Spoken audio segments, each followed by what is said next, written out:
আল্লাহ রাসূল সাল্লাল্লাহু আলাইহি ওয়া আলিহি ওয়াসাল্লাম জ্ঞান লুকানোকে মহাপাপ বলেছেন। তিনি বলেছেন, মান সুইলা আন ইলমিন ফাকাতামাহু আলজামাহুল্লাহু ইয়াউমাল কিয়ামাতি বিলিজামিন মিনান নার। কাউকে কোনো বিষয়ে জ্ঞানের ব্যাপারে জিজ্ঞেস করা হলো, আর সে যদি সেটাকে গোপন করে, কিয়ামতের দিন তাকে আগুনের লাগাম দিয়ে বাঁধা হবে।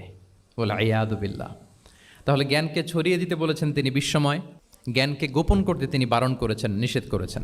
আমরা যদি দেখি যে আল্লাহ রাসূল সাল্লাল্লাহু আলাইহি ওয়া আলিহি ওয়াসাল্লাম মক্কাতে যখন তিনি ইসলাম প্রচার শুরু করলেন, কোরআনের তালিম যখন তিনি মক্কাতে দিতে শুরু করলেন, তিনি এটাকে প্রাতিষ্ঠানিকভাবেই বেসিকলি শুরু করেছেন। আমরা যেমনি জ্ঞান বিতরণের জন্য প্রাতিষ্ঠানিক অবকাঠামো আমাদের প্রয়োজন হয়, রাসূল সাল্লাল্লাহু আলাইহি ওয়াসাল্লাম সেভাবেই একটা সেন্টার বেস তিনি শুরু করেছিলেন। এবং মক্কায় দারুল আরকাম নামে, আপনারা সবাই যারা রাসূল সাল্লাল্লাহু আলাইহি ওয়াসাল্লামের বায়োগ্রাফি পড়েছেন, ইতিহাস পড়েছেন, দারুল আরকাম থেকে বেসিকলি রাসূল সাল্লাল্লাহু আলাইহি ওয়াসাল্লাম এই জ্ঞান বিতরণ করতেন বা কোরআনের তালিম দিতেন। আরকাম ইবনে আবিল আরকাম একজন তরুণ সাহাবী, মাত্র 16 বছর বয়সে তিনি ইসলাম ধর্ম গ্রহণ করেছিলেন। তার একটা ঘরের একটা বড় অংশ তিনি রাসূল সাল্লাল্লাহু আলাইহি ওয়াসাল্লামের তালিমের জন্য ডেডিকেট করেছিলেন, এবং সেটাই ইসলামের প্রথম বিশ্ববিদ্যালয় হিসেবে স্বীকৃত, দারুল আরকাম।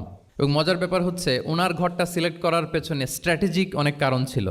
কারণ সে ছিল বানু মখজুম গোত্রের, মানে